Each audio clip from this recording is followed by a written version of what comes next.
चलिए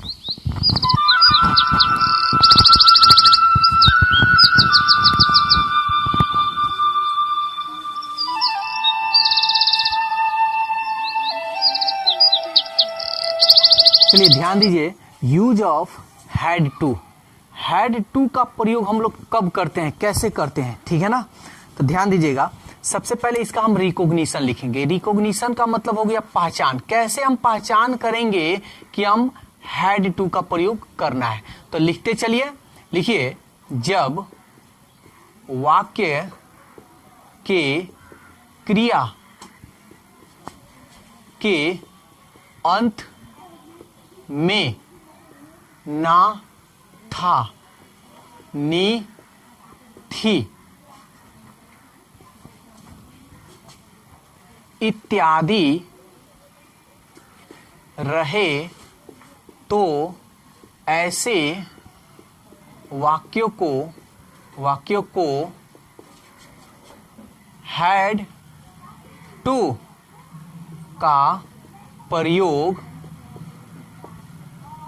का प्रयोग करके बनाते हैं। समझ में आया?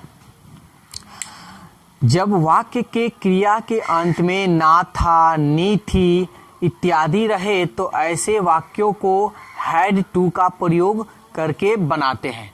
कभी कभी वाक्य के अंत में पढ़ा या पढ़ी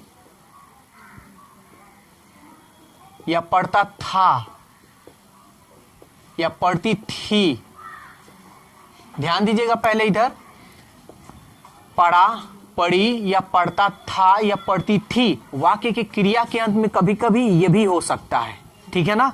तो हम ऐसे वाक्यों को जब भी अगर वाक्य की क्रिया के अंत में ये शब्द हमको दिखाई दे तो हम सीधा किसका यूज करेंगे, हैड टू का प्रयोग करेंगे, ठीक है। तो चलिए हम कुछ एग्जाम्पल लेते हैं।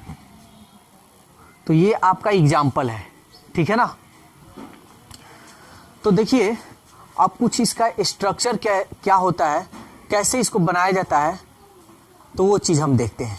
तो यहां हम बता रहे हैं हाउ टू ट्रांसलेट, ठीक है ना। कैसे इसको आप ट्रांसलेट कीजिएगा, कैसे इसको बनाइएगा। तो आप तो अच्छी तरह से जानते हैं, सबसे पहले वाक्य में क्या होता है, एस यानी सब्जेक्ट।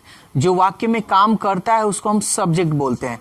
उसके बाद से हम सब्जेक्ट के साथ हैड टू जो होता है ना, हर किसी के साथ यूज करना है, चाहे वो सिंगुलर हो, चाहे प्लुरल हो, फर्स्ट पर्सन हो, चाहे थर्ड हो या सेकंड हो, कोई भी चीज हो, लेकिन हमको यूज क्या करना है उसके साथ, हैड टू का। तो हम लगाते हैं सब्जेक्ट प्लस हैड टू।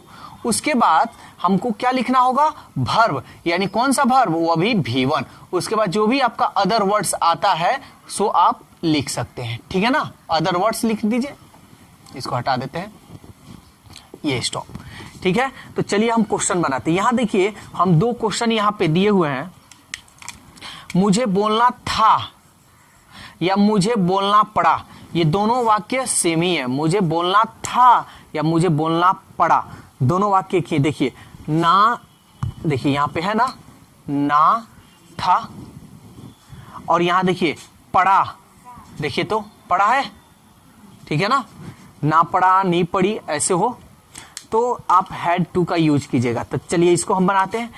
सबसे पहले इसमें सब्जेक्ट कौन काम कर रहा है, मुझे यानी मैं का इंग्लिश क्या होता है, इंग्लिश में आई के सब्जेक्ट तो हो गया। उसके बाद क्या यूज करेंगे, had to.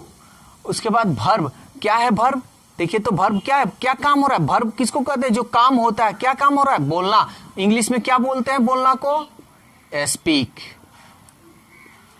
I had to speak. और इसको आप लोग बोलने की भी कोशिश कीजिए, ट्रांसलेशन इसको मत समझिए, ये सब स्पोकन है।